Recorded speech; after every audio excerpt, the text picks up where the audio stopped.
চট্টগ্রামের খাতুনগঞ্জে চিনি রসুনের দাম কমলেও বেড়েছে রাজধানী সহ দেশের বিভিন্ন বাজারে।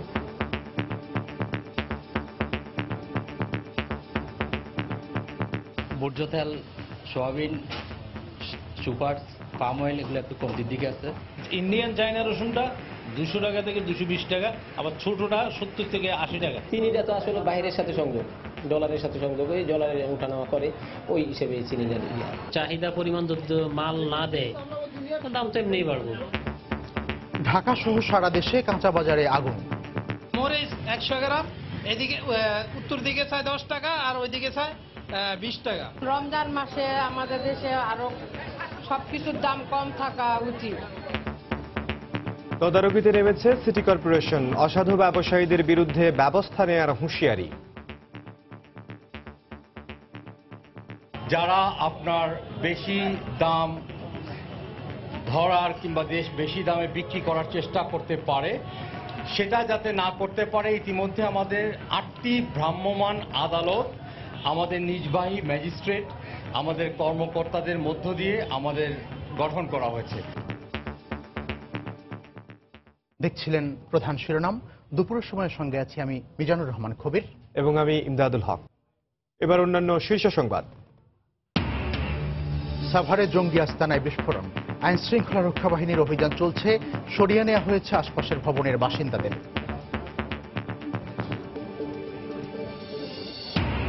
মুক্তিযুদ্ধের কোনো ভাস্কর্য ভাঙা হবে না বললেন ওবায়দুল কাদের। সব ধর্মের প্রতি সম্মান জানাতেই ভাস্কর্য অপসারণ, মন্তব্য আইনমন্ত্রীর। সংঘর্ষের ঘটনায় মামলা। এসএসসিতে পাশ করেও এবছর একাদশ শ্রেণীতে ভর্তির আবেদন করেনি 1 লাখেরও বেশি শিক্ষার্থী। আবেদন করেছে 13,05,000। ভর্তি কার্যক্রম শেষ 29শে জুন। ইংরেজি মাধ্যম স্কুলকে দেয়া হাইকোর্টের নির্দেশনাকে অভিভাবকরা স্বাগত জানালেও বন্ধের আশঙ্কায় কর্তৃপক্ষ। বাস্তবায়নযোগ্য বলছেন শিক্ষাবিদরা। এবং বরগুনায় কুয়েত প্রবাসী হাসপাতালের বিরুদ্ধে নবজাতক বিক্রি চেষ্টার অভিযোগ। শিশুর পরিবার ও হাসপাতাল কর্তৃপক্ষের পাল্টাপাল্টি দোষারোপ, রহস্যময় ভূমিকা পুলিশের।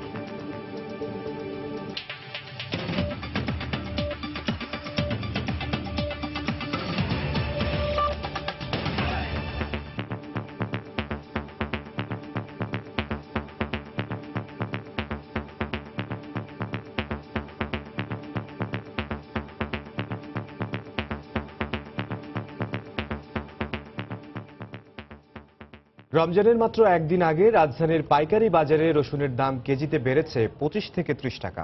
পাইকাররা বলছেন, আমদানি সংকট দেখিয়ে বেশি দামে বিক্রি করায় অন্যান্য বাজারেও এর প্রভাব পড়ছে। বেড়েছে চিনির দরও। এদিকে প্রতি সপ্তাহেই 2 থেকে 3 টাকা করে বাড়ছে সব ধরনের চালের দাম। রাজধানীর মোহাম্মদপুর পাইকারি বাজার ঘুরে এসে কাজল আব্দুল্লাহ রিপোর্ট। রমজান শুরুর আগেই রাজধানী পাইকারি বাজারে কেজিতে 30 টাকা করে বেড়েছে আমদানি করা রসুনের দর। চায়না রসুন বিক্রি হচ্ছে কেজি প্রতি 270 থেকে 275 টাকায়। আড়তগুলোতে পর্যাপ্ত আমদানি না থাকায় বেশি দামে কিনতে হচ্ছে বলে জানিয়েছেন পাইকাররা। তবে স্থিতিশীল রয়েছে দেশি রসুনের দর। এদিকে বাজারে সব ধরনের পেঁয়াজ ও আদার দাম কেজি প্রতি কমেছে প্রায় 2 থেকে 5 টাকা পর্যন্ত। অন্যদিকে রমজান মাসকে পুঁজি করে ঊর্ধ্বমুখী চিনির দর 4 থেকে 5 টাকা বেড়ে প্রতি কেজি চিনি বিক্রি হচ্ছে 70 টাকায়। মানুষের মনে কি জানি হবে, এই কারণে মানুষ 1 কেজি জায়গায় 5 কেজি কিনে, এই কারণে বাজারটা বাড়ছে। নাহলে কিন্তু রমজান বাজারে ইনশাল্লাহ আমাদের সম্পূর্ণ মালের দাম কম থাকবে। আর রসুনের বাজারটা হচ্ছে চায়না রসুনটা একটু কম আসে, এই কারণে বাজারটা একটু বেশি। ইম্পোর্টাররা বলতেছে আসবো, কিছুদিনের ভিতরে কমে যাবো গা, তবে তো আসতেছে না। এই সমস্যাটা 170 টাকা থেকে শুরু করে 250 টাকা পর্যন্ত, 275 টাকা গত রাত্রে আনতারি নেই। চিনিটা তো আসলে বাইরের সাথে সংযোগ, ডলারের সাথে সংযোগ, ওই ডলারের ওঠানামা করে, ওই হিসেবে চিনিটা রেডি ডিউ কিনি, তারপরও 8 দিন 10 দিন বয়ে থাকা লাগে গাড়ি একটা নিয়ে। চাহিদা পরিমাণ যদি মাল না দেয় দাম তো এমনিই বাড়বে। এদিকে দেশব্যাপী চলছে বোরো ধান মাড়াইয়ের ভরা মৌসুম। ব্যবসায়ী সহ ভোক্তারা আশায় ছিলেন কয়েক মাস ধরে বাজারে চালের দামের ঊর্ধ্বমুখী লাগাম টেনে ধরবে মৌসুমের নতুন চাল। তবে পাইকারি বাজারে সরবরাহ সংকট বোঝা না গেলেও ব্যবসায়ীরা বলছেন, সংকটের সাথে মিলগুলোতে লোডশেডিং এর কারণে উৎপাদন কম দেখানো হচ্ছে। এই সংকটের কারণে প্রতি সপ্তাহে কেজিতে 2 থেকে 3 টাকা বাড়ছে চালের দাম।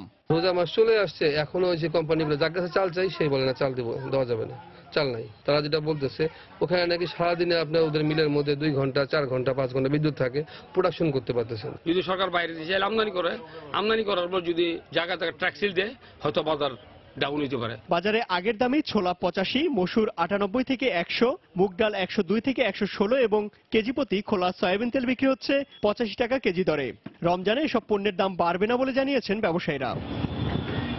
ইমতিয়াজ আহমেদ, সময় সংবাদ, ঢাকা। রাজধানীর বাজারে চিনি রসুনের দাম বাড়লেও কমেছে দেশের বৃহত্তম পাইকারি বাজার চট্টগ্রামের খাতুনগঞ্জে। ভোজ্য তেল, ছোলা ও পেঁয়াজ সহ অন্যান্য নিত্য প্রয়োজনীয় পণ্যের দামও কমেছে। পাইকারি বিক্রেতারা বলছেন আমদানি ও সরবরাহ বেশি থাকায় দাম কমেছে। তবে রমজানে চিনির বাজার নিয়ে কিছুটা শঙ্কা রয়েছে অনেক ব্যবসায়ীর। বিস্তারিত জানাচ্ছেন কমল দে। আন্তর্জাতিক বাজারে বুকিং রেট কমার পাশাপাশি দেশের বাজারে চাহিদার তুলনায় সরবরাহ বাড়তে থাকায় প্রতিটি ভোগ্যপণ্যের দাম কমতে শুরু করেছে। আদা, রসুন, পেঁয়াজের পাশাপাশি ভোজ্য তেল, চিনি এবং ছোলা প্রতিটি পণ্যের দাম কমেছে কেজি প্রতি 3 থেকে 5 টাকা পর্যন্ত।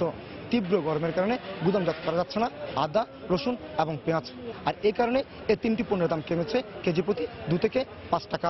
পেঁয়াজ 14 থেকে 17 টাকা, আদা 55 থেকে 57 টাকা, ইন্ডিয়ান চায়না রসুনটা 200 টাকা থেকে 220 টাকা, আবার ছোটটা 70 থেকে 80 টাকা। কমেছে ভোজ্য তেলের দামও। এক্ষেত্রে আন্তর্জাতিক বাজারে বুকিং রেট কমে যাওয়ায় এখানকার সয়াবিন তেল, পাম অয়েল এবং সুপার সয়াবিনের দাম কমেছে মন প্রতি 30 থেকে 50 টাকা। ভোজ্য তেল, সয়াবিন, সুপার, পাম অয়েল এগুলো একটু কমতির দিকে আছে, মন প্রতি 20-30 টাকা কম। বাজার কম নিয়ন্ত্রণের মধ্যে আছে, বাজার তো বৃদ্ধি নেই, বাজার কমতির দিকে। একইভাবে কমেছে ছোলার দামও। গত 2 সপ্তাহ আগে প্রতি কেজি ছোলা 80 টাকা দরে বিক্রি হলো, আজ বিক্রি হচ্ছে 72 থেকে 73 টাকা। ছোলা বাজারে কাস্টমার কম বলে সেজন্য কমে গেছে আর কি। এখন ধরেন না 73 থেকে সর্বোচ্চ হচ্ছে 75 টাকা, কেজি 2-3 টাকা কমে গেছে। ন্যায্য মূল্যে চিনি বিক্রি শুরু হয়, তার প্রভাব পড়েছে দেশের বাজারে। আজ প্রতি মন চিনি বিক্রি হচ্ছে 2180 টাকা, আর কেজি প্রতি 63 টাকা 50 পয়সা। ন্যায্য মূল্যে 2180 টাকা করে চিনি বিক্রি করতেছি। এটার প্রভাব চট্টগ্রামে সারা শহরে পড়েছে, বিভিন্ন মোকামে পড়েছে, যার দরুন আমাদের চিনির কেজি প্রতি 2 থেকে 3 টাকা করে কমেছে। পুরো রমজান মাসে দেশে 1.5 লাখ মেট্রিক টন ছোলা, প্রায় 3,20,000 মেট্রিক টন চিনি এবং 2,10,000 মেট্রিক টন ভোজ্য তেলের চাহিদা রয়েছে, আর পুরোটাই আমদানি নির্ভর। দেশের সবচেয়ে বড় ভোগ্যপণ্যের বাজার চট্টগ্রামের খাতুনগঞ্জ থেকে কমল দে, সময় সংবাদ। রমজানের আগেই নিয়ন্ত্রণের বাইরে রাজধানীর কাঁচা বাজারের বেশিরভাগ নিত্য পণ্যের দর। চাহিদা মতো কেনাকাটা করতে রাজধানীর বেশিরভাগ বাজারেই সকাল থেকে ভিড় দেখা গেছে ক্রেতাদের।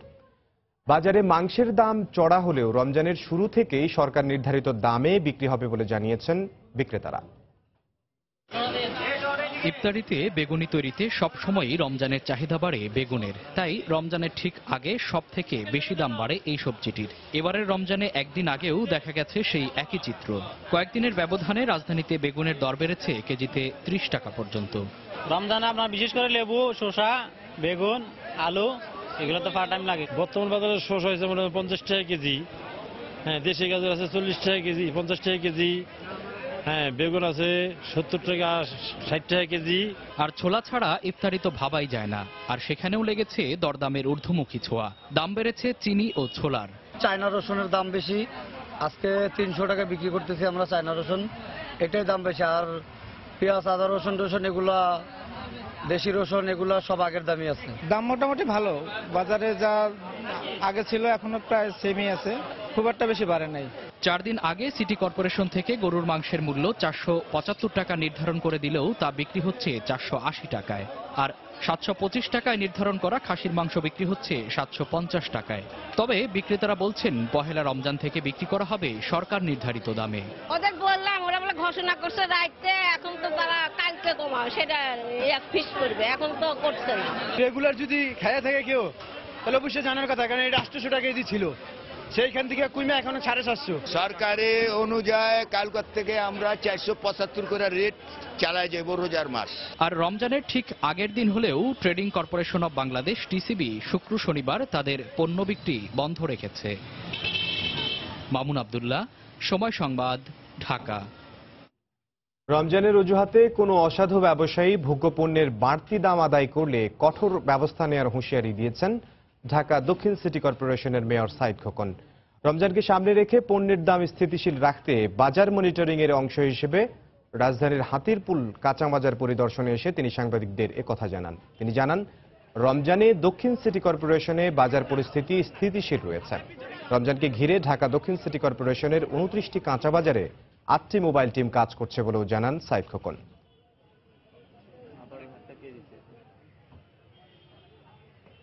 কোনোভাবেই এই প্রাইস যাতে বেশি তারা চার্জ না করে, অন্যথায় ম্যাজিস্ট্রেট থাকবে, আমাদের টিম থাকবে, তারা যদি এই ধরনের কোনো অভিযোগ পায় কোনো ক্রেতার কাছ থেকে, তারা আইন অনুযায়ী ব্যবস্থা গ্রহণ করবে। আমাদের মনিটরিং ব্যবস্থা আজকে আমরা শুরু করলাম, পুরো রমজান মাস অবধি চলবে। রমজান মাসে নিত্য প্রয়োজনীয় দ্রব্যমূল্য ক্রয় ক্ষমতার মধ্যে রয়েছে নগরবাসী। রমজানকে সামনে রেখে রাজশাহীতে বেড়েছে সব ধরনের মাছের দাম। বড় ও ছোট মাছ কেজি প্রতি 40 থেকে 100 টাকা পর্যন্ত বেশি দরে বিক্রি হচ্ছে। বগুড়ায় সবজির দাম কিছুটা স্থিতিশীল থাকলেও রংপুরে বেড়ে গেছে মুরগি ও গরুর মাংসের দাম। এদিকে বরিশালে চিনি ও চিড়ার দাম বেড়েছে অস্বাভাবিক হারে। রাজশাহীর সাহেববাজার সহ বিভিন্ন বাজার ঘুরে দেখা যায় গত দুদিন আগে বড় সাইজের ইলিশ কেজি প্রতি 1450 টাকায় বিক্রি হলেও শনিবার তা বিক্রি হচ্ছে 1500 টাকায়। এছাড়া বড় সাইজের কাতল, রুই, মৃগেল, তেলাপিয়া ও কালোবাউস কেজি প্রতি 40 থেকে 50 টাকা বেশি দরে বিক্রি হচ্ছে। চিংড়ি, পাবদা সহ ছোট মাছের দাম 100 টাকা পর্যন্ত বেড়েছে বলে অভিযোগ ক্রেতাদের। বগুড়ায় শসা, বেগুনের দাম কিছুটা বাড়লেও কাঁচামরিচ বাদে অন্য সব সবজির দাম স্বাভাবিক রয়েছে। জেলার সবচেয়ে বড় সবজির পাইকারি বাজার মহাস্থানঘাটে বেগুন, পটল, বরবটি, ঢেঁড়স কেজি প্রতি বিক্রি হচ্ছে 10 থেকে 15 টাকা। ঝিঙ্গার আগে অবশ্য দাম ভালো ছিল, এই 2 টাকা 3 টাকা কেজি, এখন তো আপনি 1 টাকা।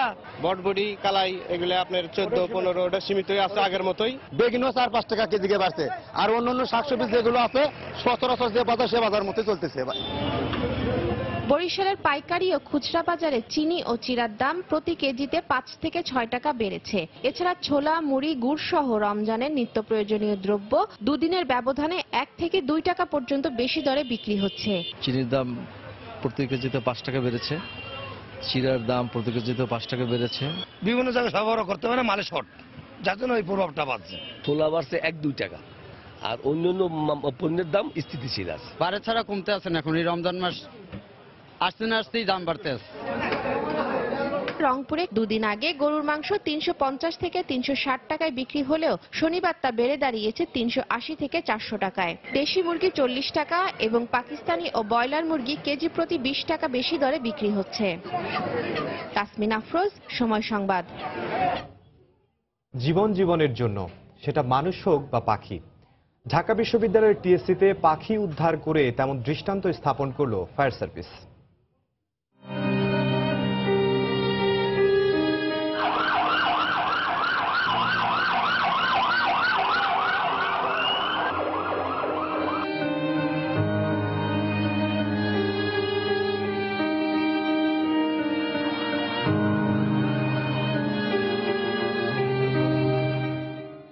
ফায়ার সার্ভিসের পাখি উদ্ধারের সে গল্প শোনাবো সংবাদের শেষাংশে। দেখার আমন্ত্রণ রইল। সাভারের নামাগেন্ডা এলাকায় জঙ্গি আস্তানা সন্দেহে ঘিরে রাখা বাড়িটির ভেতর থেকে কয়েকবার বিস্ফোরণের শব্দ পাওয়া গেছে। সকাল থেকে শুরু হওয়া এই অভিযানে কাজ করছে বোম ডিসপোজাল ইউনিট ও ফায়ার সার্ভিসের সদস্যরা। সাভার থেকে শাহরিয়ার জামান দ্বীপের তথ্য ও মোহাম্মদ শাহিনের ছবি নিয়ে ডেস্ক রিপোর্ট। আবারও সাভারে জঙ্গি আস্তানা সন্দেহে অভিযান, এবার নাবাগেন্ডা এলাকায়।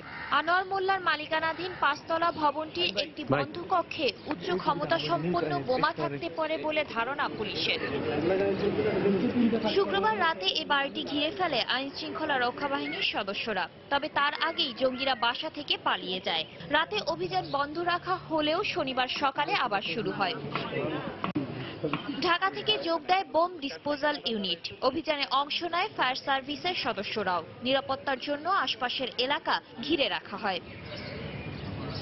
মাইকিং করে স্থানীয়দের নিরাপদ স্থানে সরে যেতে বলা হয়েছে। বন্ধ রাখা হয় গ্যাস, পানি, বিদ্যুৎ সংযোগ।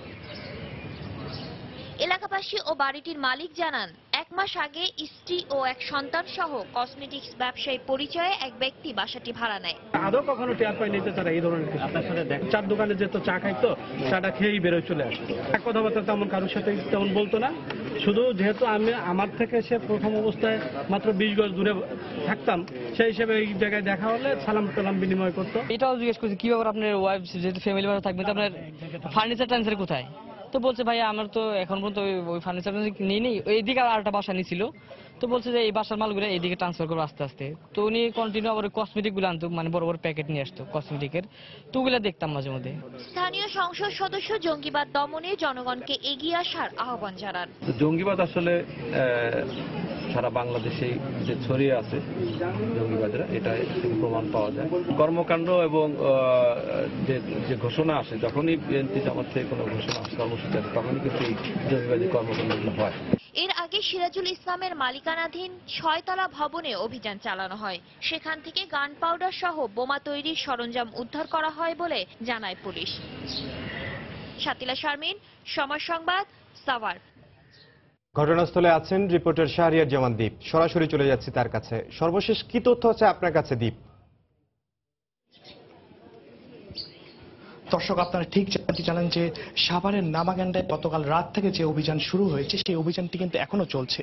ঠিক সকাল 10:30টার সময় বোম ডিসপোজাল ইউনিট এবং কাউন্টার টেরোরিজম ইউনিট এই 6তলা যে বাড়িটি রয়েছে তার ভিতরে প্রবেশ করে, এবং এখন প্রায় 2:15 হতে চলেছে। এখনো কিন্তু কাউন্টার টেরোরিজম এবং পুলিশের বোম ডিসপোজাল ইউনিট কিন্তু এই বাড়িটির ভিতরে রয়েছে। এখন পর্যন্ত সর্বশেষ আমরা 10টি বোম ব্লাস্টের শব্দ পেয়েছি। তবে সর্বশেষ যে বোম ব্লাস্টটি হয়েছে সেটা একটু বিকট শব্দ ধারণ করে আশেপাশে যে বাসার উপরের তলা যে কাজগুলি ছিল সেই কাজগুলো কিন্তু ভেঙে গিয়েছে। তো এখন পর্যন্ত আমরা আসলে নিশ্চিত না যে কি পরিমাণ বোমা এই বাসার ভিতরে ছিল।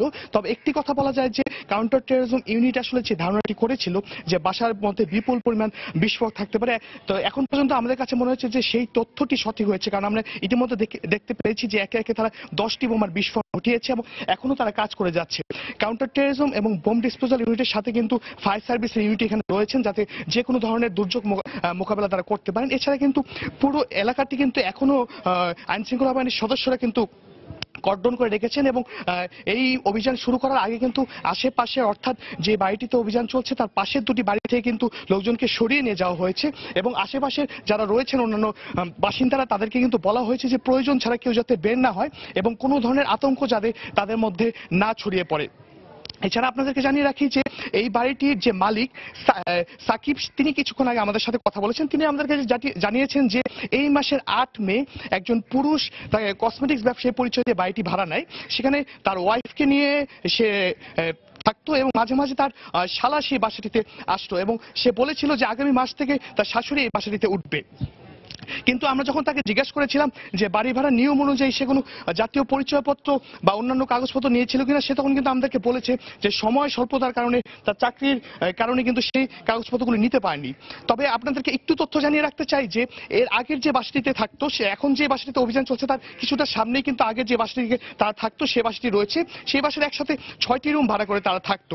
তো এই 6টি রুমের একটি রুমের থেকে আমরা যতটুকু জানতে পেরেছি যে আইন শৃঙ্খলা বাহিনীর সদস্যরা তাদের কিছু পরিচয়পত্র ছবি উদ্ধার করেছে। তো সেই ঘরগুলি আমরা দেখেছি, সেই ঘরগুলিতে কিন্তু আমরা দেখেছি বিপুল পরিমাণ কেমিক্যাল রয়েছে, এবং তারা যে আসলে কসমেটিক্স ব্যবসা করতে বিভিন্ন কসমেটিক্স সামগ্রী রয়েছে।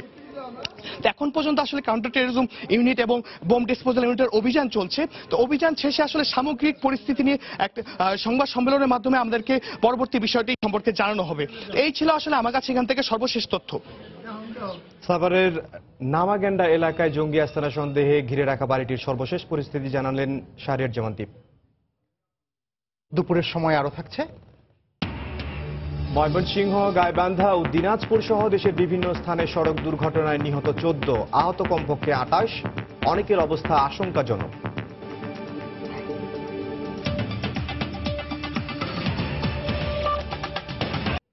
সুপ্রিম কোর্টের ভাস্কর্যের সঙ্গে মুক্তিযুদ্ধের চেতনায় নির্মিত দেশের অন্যান্য ভাস্কর্যের কোনো মিল নেই। এ কারণে সেগুলো সরানোর কোনো চিন্তা সরকারের নেই বলে জানিয়েছেন সড়ক পরিবহন ও সেতুমন্ত্রী ওবায়দুল কাদের। সকালে নারায়ণগঞ্জের কাঁচপুরে ঢাকা চট্টগ্রাম এবং ঢাকা সিলেট মহাসড়কের যানজট নিরসন ও রাস্তা সম্প্রসারণ কাজ পরিদর্শন শেষে সাংবাদিকদের একথা বলেন তিনি আরো বলেন, এ বিষয়ে প্রধানমন্ত্রীর অবস্থান নিয়ে প্রশ্ন তোলা যৌক্তিক নয়। এর আগে মন্ত্রীর উপস্থিতিতে মহাসড়কের পাশে বিভিন্ন অবৈধ স্থাপনা উচ্ছেদ করে সড়ক ও জনপথ বিভাগ। ঈদে মহাসড়কে যান চলাচল স্বাভাবিক রাখতে উচ্ছেদ চালানো হয় বলে মন্ত্রী জানিয়েছেন। সুপ্রিম কোর্টের ভাস্কর্যের সাথে মুক্তিযুদ্ধের স্মৃতি ও চেতনা যে ভাস্কর্য নির্মিত, এটা সরকারি অনুদানেই হয়েছে এবং হচ্ছে, কাজে এগুলোর সাথে এর কোনো সম্পর্ক নেই। অন্যান্য ভাস্কর্য সরানোর প্রশ্নই ওঠে না। সরকার অনড় অটল অবস্থানে আছে। 8 লেনের উপরে ট্রাক দখল করে আছে, হয়তো 3-4 লেনই দখল করা আছে। স্থানীয়দের প্রশাসন আছে, আমাদের জেলা প্রশাসন মোবাইল কোড করে ব্যবস্থা নেবে যাতে করে এইভাবে রাস্তার উপরে ট্রাক, ভাসমান দোকানপাট এগুলো যাতে না থাকে। সুপ্রিম কোর্টের সামনে থেকে ভাস্কর্য অপসারণ করে ইসলাম ধর্ম সহ অন্যান্য ধর্মকে সম্মান করা হয়েছে বলে মনে করেন আইনমন্ত্রী আনিসুল হক। সকালে রাজধানীর সিরডাপ মিলনায়তনে এক অনুষ্ঠান শেষে সাংবাদিকদের তিনি একথা বলেন। এইটা কোনো মূর্তি ছিল না বলে আমার মনে হয়, এবং এই মূর্তিটা সরিয়ে ইসলাম ধর্ম সহ অন্যান্য ধর্মকে আমার মনে হয় যে সম্মান করা হয়েছে। কারণ আমরা ভবিষ্যৎ প্রজন্মের কাছে এই মূর্তিটা যদি উপস্থাপন করতাম তাহলে এটা কিন্তু আসল যে থেমিস সেটাকে বিকৃত করা হতো। আমি বলবো যে বাংলাদেশের ভাবমূর্তি এতে নষ্ট হয় নাই। সুপ্রিম কোর্টের সামনে থেকে ভাস্কর্য অপসারণের প্রতিবাদ মিছিলে সংঘর্ষের ঘটনায় 4 জনের নাম উল্লেখ করে অজ্ঞাত 150 জনের বিরুদ্ধে রাজধানীর শাহবাগ থানায় মামলা করেছে পুলিশ। গতরাতে পুলিশ বাদী হয়ে এই মামলা করেন বলে জানিয়েছেন শাহবাগ থানার ওসি। মামলায় সরকারি কাজে বাধা সহ 307 ধারায় আসামিদের বিরুদ্ধে হত্যা চেষ্টার অভিযোগ আনা হয়। আসামিদের মধ্যে ছাত্র ইউনিয়নের কেন্দ্রীয় কমিটির সাধারণ সম্পাদক লিটন নন্দী, উদয়চির আরিফুর সহ 4 জনের নাম উল্লেখ করে অজ্ঞাত আরও 150 জনকে আসামি করা হয়। আজ তাদের আদালতে নেওয়ার কথা রয়েছে। সুপ্রিম কোর্ট প্রাঙ্গণ থেকে ভাস্কর্য সরানোর প্রতিবাদে গতকাল শাহবাগে বের করা বিক্ষোভ মিছিলে পুলিশ ফাঁকা গুলি, জল কামানো, টিয়ার গ্যাস নিক্ষেপ করে। আটক করা হয় 2 জনকে। পৃথিবীর উন্নত দেশগুলোর মতো বাংলাদেশেও নিরাপদ খাদ্য প্রাপ্তির নিশ্চয়তা দিতে সরকার কাজ করছে বলে মন্তব্য করেছেন খাদ্যমন্ত্রী অ্যাডভোকেট কামরুল ইসলাম। সকালে রাজধানীর একটি হোটেলে এক সেমিনারে এই মন্তব্য করেন তিনি। পবিত্র রমজান উপলক্ষে ভেজাল মুক্ত খাদ্য সরবরাহ করতে ব্যবসায়ী সহ সংশ্লিষ্টদের প্রতি আহ্বান জানান মন্ত্রী। আমরা বলতে পারি যে আমরা খাদ্য নিরাপত্তা দিতে আমরা সক্ষম হয়েছি মানুষকে। এই কাজটা আমাদের যে প্রাথমিক কাজ ছিল এই কাজটা আমরা করতে পেরেছি। এখন আমাদের কাজ হচ্ছে প্রত্যেকটা মানুষের সাংবিধানিক অধিকার নিরাপদ খাদ্য প্রাপ্তির। আমরা 2041 সালে উন্নত দেশের যে স্বপ্ন দেখছি আমরা বাংলাদেশটাকে সেই অবস্থায় নিয়ে যেতে চাচ্ছি যে পৃথিবীর উন্নত দেশগুলোর মতো আমরাও নিরাপদে সবকিছু আমরা ওই স্ট্রিট ফুড আমরা নিরাপদে খেতে পারবো। আসুন আমরা যে নিরাপদ খাদ্য প্রাপ্তির যে সাংবিধানিক অধিকার মানুষের, সে অধিকারকে নিশ্চিত করার জন্য আমরা যার যার অবস্থান থেকে আমাদের দায়িত্ব আমরা সঠিকভাবে পালন করব। আপনি ব্যবসায়ী, আপনার অবস্থান থেকে আপনি দায়িত্ব পালন করবেন। আপনি সাংবাদিক, আপনার অবস্থান থেকে আপনি দায়িত্ব পালন করবেন। নির্ধারিত সময় শেষে এবছর একাদশ শ্রেণীতে ভর্তির জন্য অনলাইনে আবেদন করেছে 13,05,000 শিক্ষার্থী। পাশ করেও আবেদন করেনি 1 লাখেরও বেশি শিক্ষার্থী। শুক্রবার মাঝরাতে শেষ হয়েছে অনলাইনে আবেদনের সময়। ভর্তি কার্যক্রমের সঙ্গে সংশ্লিষ্ট বুয়েট ও শিক্ষা বোর্ড কর্তৃপক্ষ জানিয়েছে এবার শিক্ষার্থীদের কোনো ভোগান্তি পোহাতে হচ্ছে না। চূড়ান্তভাবে ভর্তি কার্যক্রম শেষ হবে 29 জুন। অনলাইনে একাদশ শ্রেণীর ভর্তি কার্যক্রম নির্ভুলভাবে সম্পন্ন করতে এভাবেই রাত দিন কাজ করছেন বুয়েটের শিক্ষক, কর্মকর্তা ও শিক্ষার্থীরা। ভর্তির মূল দায়িত্বে থাকা বুয়েট কর্তৃপক্ষ জানিয়েছে নির্ধারিত সময় শুক্রবার রাত 11:59 পর্যন্ত এসএসসি পাশ করা 14,31,000 ছাত্রছাত্রীর মধ্যে আবেদন করেছে মোট 13,05,000 শিক্ষার্থী। তবে যারা টাকা জমা দিয়েছে ও পুনর্নিরীক্ষণে যাদের ফলাফল পরিবর্তন হবে তারা 31 মে পর্যন্ত অনলাইনে আবেদন করতে পারবে বলেও জানায় বুয়েট। সর্বমোট 13,05,000 অ্যাপ্লিকেশন জমা পড়েছে। 30 এবং 31 শুধুমাত্র পুনর্নিরীক্ষণে যাদের ফলাফল চেঞ্জ হবে তারা আবেদন করতে পারবে। যারা টাকা জমা দিয়েছে কিন্তু এখন পর্যন্ত তারা তাদের অনলাইনে অ্যাপ্লিকেশন সাবমিট করে নাই, তাদের সুবিধার্থে সেটা আগামী 31 তারিখ পর্যন্ত খোলা রাখা হয়েছে। যেহেতু এবার প্রায়োরিটি রয়েছে, সো আমাদের ভেরিফিকেশনটা করতে হবে যে সবার প্রায়োরিটি সবাই ঠিকঠাক মতো দিয়েছে কিনা। এটার জন্য আমরা আসলে 3 দিন সময় রেখেছি, 27 থেকে 29। প্রতিবারই যতজন এসএসসিতে পাশ করে মোটামুটি 1 লাখের কম কিছু আমাদের এইচএসসিতে অ্যাপ্লিকেশন করে। গেল 2 বছর শিক্ষার্থীরা একাধিক কলেজে সুযোগ পাওয়ায় নানা ভোগান্তি সৃষ্টি হলেও এবার আর সে সুযোগ না থাকায় ছাত্রছাত্রীরা কোনো ভোগান্তিতে পড়বে না বলে জানিয়েছে শিক্ষা বোর্ড। তবে নটরডেম, হোলি ক্রস ও সেন্ট জোসেফ কলেজ হাইকোর্টের নির্দেশনা নিয়ে অনলাইনে না করে নিজস্ব পদ্ধতিতে ভর্তি কার্যক্রম পরিচালনা করায় ভর্তি প্রক্রিয়ায় কিছুটা ব্যাঘাত হবে বলে মনে করেন অন্যান্য কলেজ কর্তৃপক্ষ। তাদের এখানে যারা ভর্তি প্রক্রিয়ায় অংশগ্রহণ করে ভর্তির জন্য আবেদন করে ওই শিক্ষার্থীরা আবার কিন্তু অনলাইনেও আবেদন করে, ফলে 2 জায়গাতে তারা আবেদন করার ফলে 2 জায়গার আসনে কিন্তু ওরা অকুপাই করে।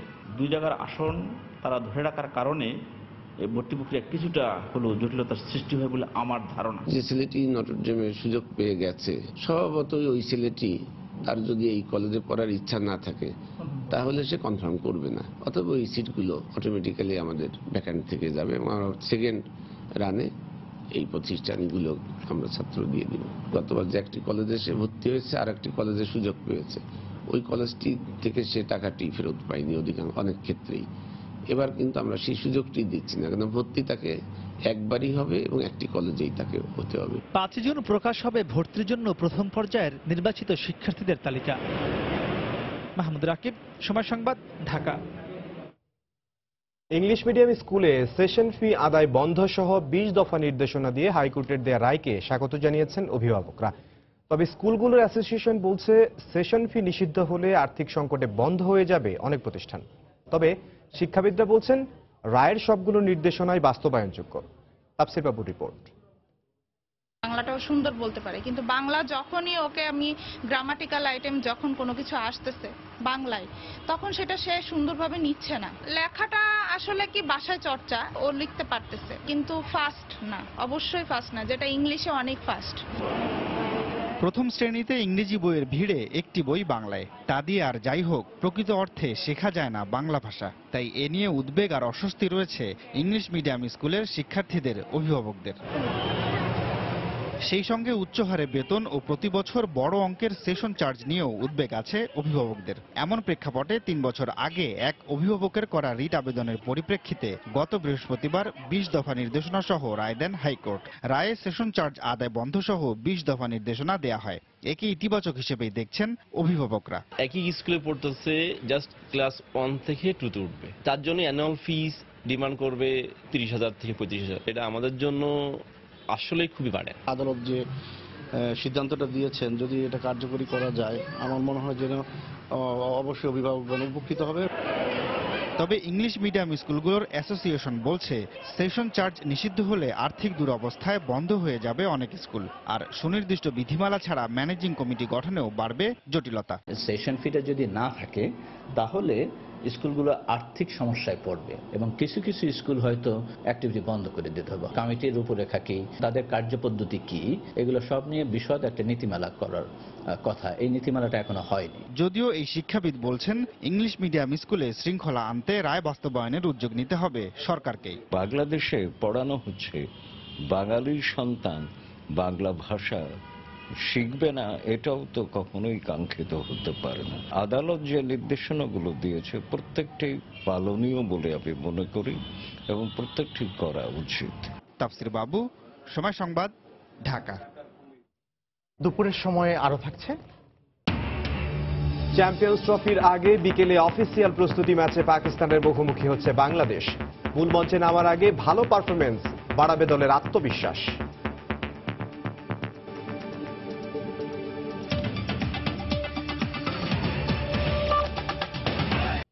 ময়মনসিংহে যাত্রীবাহী বাস খাদে পড়ে 3 জন নিহত হয়েছেন। এছাড়া দেশের বিভিন্ন স্থানে আলাদা সড়ক দুর্ঘটনায় আরও 11 জনের মৃত্যু হয়েছে। এসব দুর্ঘটনায় আহত হয়েছেন কমপক্ষে 33 জন। প্রতিবেদক ও জেলা প্রতিনিধিদের পাঠানো তথ্য ছবি নিয়ে ডেস্ক রিপোর্ট। ময়মনসিংহ থেকে একটি যাত্রীবাহী বাস ঢাকায় আসার পথে ত্রিশালের রায়মণি এলাকায় নিয়ন্ত্রণ হারিয়ে উল্টে যায়। এতে ঘটনাস্থলেই এক নারী ও শিশু নিহত হয়। আহতদের উদ্ধার করে ময়মনসিংহ মেডিকেল কলেজ হাসপাতালে নেওয়া হলে আরও একজনের মৃত্যু হয়। এদিকে দুর্ঘটনার কারণে ঢাকা ময়মনসিংহ মহাসড়কের এক পাশে প্রায় 3 ঘন্টা যান চলাচল বন্ধ থাকে। পাল্টাপাল্টি করে আসছিল খুব দ্রুত গতিতে, আইসা আইল্যান্ডের সাথে বাইজা পরে শেষরা গাড়িটা আসা কারেন্টের খুঁটির মধ্যে বাঁচছে। বাসের ত্রুটিজনিত কারণ অথবা বেপরোয়া চালনার কারণে এই দুর্ঘটনা ঘটেছে। বেশ কিছু রোগীর অবস্থা গুরুতর, মোটামুটি 4-5 জনের অবস্থা খুবই গুরুতর। এদিকে গাইবান্ধার গোবিন্দগঞ্জের ফাঁসিতলা এলাকায় দুটি ট্রাকের মুখোমুখি সংঘর্ষে ঘটনাস্থলেই 3 জন নিহত হয়। পরে আহত 2 জনকে উদ্ধার করে উপজেলা স্বাস্থ্য কমপ্লেক্সে ভর্তি করা হয়। প্রথম গাড়িতে জায়গা হয়নি, গাড়ি বেরিয়ে চলে গেছে। পরের গাড়িতে একটা পিকআপ ভাড়া করেছিল, সেই পিকআপে আসতেছিল রংপুর থেকে। আসার পরে গাড়িতে দুর্ঘটনা ঘটে, ওখানে যা দেখে মানে ওই লোক গাড়ি লিখে আছে, গরুর চাপা খায় আছে। এদিকে দিনাজপুরের নবাবগঞ্জের রত্নাদিঘি এলাকায় রাস্তার পাশে দাঁড়িয়ে থাকা একটি ট্রাককে পেছন থেকে ধাক্কা দেয় একটি পিকআপ ভ্যান। এতে ঘটনাস্থলেই পিকআপ ভ্যানের 2 জন সহ 3 জন নিহত হন। একজন মনে করে তুলতে আমরা গাড়ি মারা গেছে, এরকম অবস্থা। তা আমরা গাড়ি যাই হোক 5-7 জন মিলে তুলে দিলাম। পিছন থেকে এসে ওই গাড়িটার পিছনে লাগাই দিছে, দেওয়ার সঙ্গে ওই গাড়ি আবার টান দিয়ে চলে গেছে। এই গাড়িতে 2 জন এখানে সঙ্গে সঙ্গে নিহত, আর 3 জনকে বাইর করে আমরা হাসপাতালে পাঠাইছি। এছাড়া আলাদা সড়ক দুর্ঘটনায় বাগেরহাটে 2 জন, নড়াইলে 1 জন এবং পিরোজপুরে 1 জন নিহত হয়েছেন। মনিরুজ্জামান প্রান্ত, সময় সংবাদ। সাভারে সড়ক দুর্ঘটনায় জাহাঙ্গীরনগর বিশ্ববিদ্যালয়ের 2 শিক্ষার্থী নিহতের প্রতিবাদে ঢাকা আরিচা মহাসড়ক অবরোধ করে বিক্ষোভ করছে শিক্ষার্থীরা। সকালে বিশ্ববিদ্যালয়ের ডেইরি গেটে দ্বিতীয় দিনের মতো সড়ক অবরোধ করে বিক্ষোভ করে তারা। নিরাপদ সড়কের জন্য প্রয়োজনীয় ব্যবস্থা গ্রহণ, নিহতের পরিবারকে ক্ষতিপূরণ সহ 6 দফা দাবি পূরণ না হওয়া পর্যন্ত সড়ক অবরোধ কর্মসূচি অব্যাহত রাখার ঘোষণা দেয় শিক্ষার্থীরা। অবরোধের কারণে মহাসড়কের দুপাশে প্রায় 10 কিলোমিটার এলাকা জুড়ে যান চলাচল বন্ধ রয়েছে। গতকাল ঢাকা আরিচা মহাসড়কের সিএমপি এলাকায় বাসের চাপায় জাহাঙ্গীরনগর বিশ্ববিদ্যালয়ের 2 শিক্ষার্থী নিহত হয়।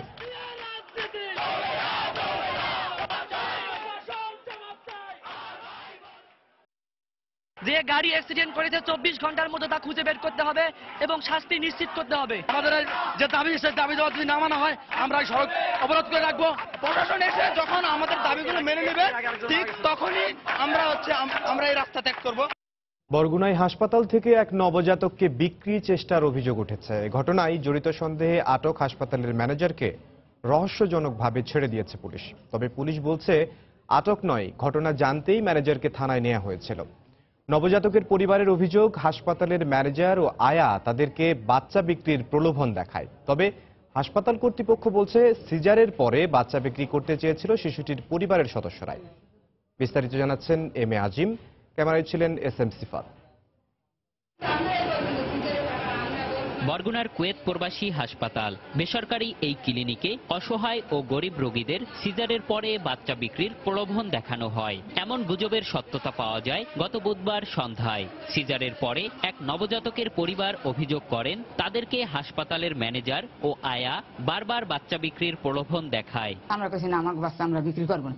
কয়েছে না, আমরা বিক্রি করো, তোমরা তোমাকে যে খরচাপাতি হয়েছে দিয়ে তোমরা চলে যাও। এ বিষয়ে কথা কাটাকাটির এক পর্যায়ে ঘটনাস্থলে আসে পুলিশ। আয়া পালালেও ম্যানেজারকে আটক করে নিয়ে যায় তারা। রাতে বাচ্চা বিক্রির বিষয়টি ধামাচাপা দিয়ে ম্যানেজারকে ছেড়ে দেয়া হয়। কৌশলে বাচ্চা বিক্রি ও ম্যানেজারের জড়িত থাকার বিষয়টি এড়িয়ে শুধুমাত্র একটি ধর্ষণের মামলা লিখে তাতে স্বাক্ষর করিয়ে নেয় পুলিশ। পুলিশের কাছে আমরা এই কইছি আর দিয়ে আমাকে মামলা হয়েছে। দেখো দেখো দিছে আসামি, হ্যাঁ নাম বলছে, হ্যাঁ লাগছে, আবার হ্যাঁ লগে যে গেছে না, হ্যাঁ তো করে দেখছে। এ বিষয়ে ক্যামেরার সামনে কথা বলতে রাজি না হলেও একজন চিকিৎসক জানান বাচ্চার পরিবারই বাচ্চাটিকে বিক্রি করতে চেয়েছিল।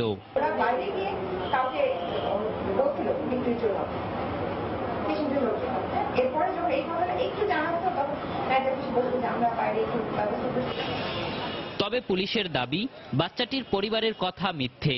পুলিশ নয়, বাচ্চাটির পরিবারই ধর্ষণ মামলা করেছে। যেভাবে লিখিত অভিযোগ দিয়েছে সেভাবে মামলা নেওয়া হয়েছে।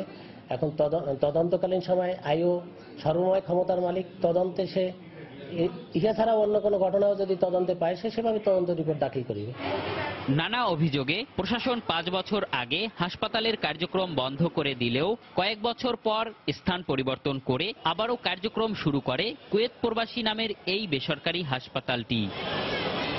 এম এ আজিম, সময় সংবাদ, বরগুনা। মিশরে খ্রিস্টান ধর্মাবলম্বীদের বহনকারী একটি বাসে হামলার জন্য লিবীয় জঙ্গিদের দায়ী করে দেশটির কয়েকটি জঙ্গি ঘাঁটিতে বিমান হামলা চালিয়েছে মিশরীয় বাহিনী। মিশরীয় নাগরিকদের নিরাপত্তা রক্ষায় যে কোনো দেশের জঙ্গি অবস্থানে হামলা চালানো হবে বলেও হুঁশিয়ারি দিয়েছেন president Abdel Fattah al CC. গতকালের হামলায় নিহতের সংখ্যা বেড়ে 28 জনে দাঁড়িয়েছে। শুক্রবার কপটিক খ্রিস্টানদের বহনকারী বাসে হামলার কয়েক ঘন্টা পর প্রেসিডেন্ট সিসির নির্দেশে লিবীয় জঙ্গি ঘাঁটিতে হামলা চালাতে উড়ে যায় মিশরীয় কয়েকটি যুদ্ধবিমান। লিবিয়ার উত্তর পূর্বাঞ্চলীয় দেরনা শহরের জঙ্গি অবস্থানে অন্তত 6 দফা বিমান হামলা চালিয়ে বেশ কিছু স্থাপনা ধ্বংস করা হয়।